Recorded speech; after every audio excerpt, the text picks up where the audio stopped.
میں یہ بتانا چاہتا ہوں آج تمام ٹی وی چینل کے ذریعے ایک اہم بات پوری قوم کو، نواز شریف صاحب کا وجود پاکستان کی سالمیت کے لیے بہت بڑا خطرہ ہے، کیونکہ ان کو اقتدار میں لایا بے پناہ انویسٹمنٹ کر کے 4 سال تک انڈیا تھا، اور آج ان کا اقتدار بچانے کی عالمی جنگ بھی انڈیا لڑ رہا ہے۔ اگر سمجھیں کہ میرا الزام غلط ہے، میری بات کی برسر عام تردید کر دیں، میں سمجھ جاؤں گا کہ الزام غلط ہے، ورنہ غلط نہیں، میری معلومات ہیں کہ 4 سال تک نواز شریف صاحب پر انڈیا نے انویسٹ کیا پاکستان میں برسر اقتدار لانے کے لیے، اور آج انڈیا پوری دنیا میں ان کا اقتدار بچانے کی جنگ لڑ رہا ہے۔ اگر رد کریں گے تو میں پھر کئی ملکوں کا نام بتا دوں گا، ان افراد کا نام بتا دوں گا جو آپ کی اقتدار کی بقا کی جنگ لڑ رہے ہیں، پھر سب کچھ کھل جائے گا۔ بتانا چاہتا ہوں میرے نالج میں سب کچھ ہے، مگر میں امانتاً اس سے زائد بولنا نہیں چاہتا۔ مگر سوال ہے، انڈیا نواز شریف کے اقتدار کو بچانے کی جنگ کیوں لڑ رہا ہے؟ کیا اسے پاکستان میں معاشی ترقی سے دلچسپی ہے؟ کیا اسے پاکستان میں دہشت گردی کے خاتمے سے دلچسپی ہے؟ کیا اسے پاکستان میں جمہوریت کے تسلسل دلچسپی ہے؟ مجھے وجہ تو بتا دیں۔ انڈیا کو آپ سے محبت کیا ہے؟ کبھی دنیا میں ایسا نہیں ہوا کہ 2 ملکوں کے وزیر اعظم آپس میں دوست ہوں اور ملک آپس میں دشمن ہوں، ملکوں کے اندر حالت جنگ ہو اور وزیر اعظم رنگین سنہرے رنگ کی اور اورنج کلر کی پگڑیاں لے کے پہنے، اس طرح قربتیں اور محبتیں ہوں، ایسا ہوتا نہیں ہے۔ Because our government has invested in Nawaz Sharif, it has invested a lot of political and diplomatic capital in Nawaz Sharif, and if Nawaz Sharif is moved out of the narrative, then the entire narrative changes to the kind of obstruction that we are seeing with the Pathankot. Jail سے کس طرح بھاگے تھے؟ ابھی تو بہت ساری باتیں ہونی باقی ہیں، ابھی تو حدیبیہ پیپر مل پہ بات کریں گے، اتفاق فاؤنڈری پہ بات ہونی ہے، اسامہ بن لادن کے ساتھی کون تھے، ان کو کیسے فائنانس کرتے رہے، کس کا کس کے ساتھ تعلق تھا۔ ہمیں تکلیف یہ ہے کہ جو زبان کل تک را کے لوگ بولتے تھے، یا جو زبان کل تک انڈین میڈیا بول رہا تھا، آج انڈین میڈیا خاموش ہے، نواز شریف صاحب بول رہے ہیں، یہ یقیناً یہ پوری قوم کو سمجھ میں آ رہا ہے۔ ہم اپنے میں آپ کو اتنی سنجیدگی سے یہ اس کا جواب دیتا ہوں کہ دیکھیں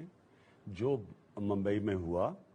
میں آپ کو یقین دلاتا ہوں کہ کوئی میں ایسا پاکستانی نہیں جانتا تھا جس نے اس کی مذمت نہیں کی، میں کوئی نہیں جانتا، کیونکہ وہ لائیو دکھایا جا رہا تھا، وہ ٹی وی پہ ہم دیکھ رہے تھے، جس طرح ٹوین ٹاورز کو گرایا جا رہا تھا تب بھی ہم ٹی وی پہ دیکھ رہے تھے۔ سارے ایک انسان کی ہمدردیاں ان بے قصور لوگوں کے اوپر تھیں جن کے اوپر یہ حملہ ہو رہا تھا۔ سارے پاکستانیوں کا میں آپ کو بتا دوں، سب کا پولیٹیکل سپیکٹرم میں سب کا یہ ہے کہ جن لوگوں نے وہ کیا ان کو پکڑا جائے۔ یہ تو فرسٹ ہو گیا۔ اب سیکنڈ آپ کی جو بات یہ ہے کہ ان کو پکڑا نہیں جا رہا، مجھے نہیں پتا کیوں، میں تو گورنمنٹ میں نہیں ہوں۔ ہاں اگر میں گورنمنٹ میں ہوں، آپ میرے سے سوال پوچھیں میں آپ کو جواب دوں۔ آپ جو بھی کہہ رہے ہیں نا کہ طارق کھوسا ایک پولیس بڑے ریسپیکٹڈ پولیس والے ہیں، ایکس پولیس آفیسر ہیں، ان کی بڑی عزت کرتے ہیں، میں نے نہیں ان کا یہ بیان پڑھا، لیکن اگر وہ یہ چیزیں کہہ رہے ہیں تو گورنمنٹ کو پکڑنا چاہیے۔ اور جب مودی صاحب ملتے ہیں آپ کے پرائم منسٹر نواز شریف کے ساتھ تو ان کو کہنا چاہیے پکڑو، کہ یہ ثبوت ہے۔ میں نے بار بار وہ عوام کے لیے کبھی کھڑا نہیں ہوگا، اس کی وجہ یہ ہے کہ وہ عوام کو منہ دکھانے کے لائق بھی نہیں ہے۔